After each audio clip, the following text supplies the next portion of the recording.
abantu ab'enjawulo. Munnamawulire Timothy Ntandalukabi agamba nti waayitawo ennaku ntono nnyo abayeekera ba National Resistance Army abaali bakulemberwa Yoweri Kaguta Museveni ne bawamba obuyinza nga January 26, 1986. Abantu balina essanyu lingi nnyo kubanga bamanya nti yali alwaniridde ebigenda kutuukirira nga bamulina okuzzaawo Obwakabaka. Olugero olw'Ekiswahili olw'ekisirikale luga nti askari anakola na mwenzi yake.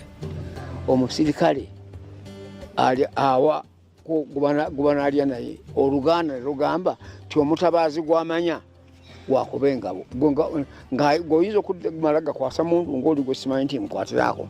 Oluvannyuma lw'olutalo okuggwa, Ssaabataka yateekawo akakiiko okwogerezeganya ne Pulezidenti Museveni ku by'okuzzaawo Obwakabaka nga bwe kyali kikkaanyiziddwako mu ddwaniro. Ntandika okulowooza ku Bwakabaka bwa Buganda buddawo butya. Ebyaffe ensonga zaali nnyingi nnyo.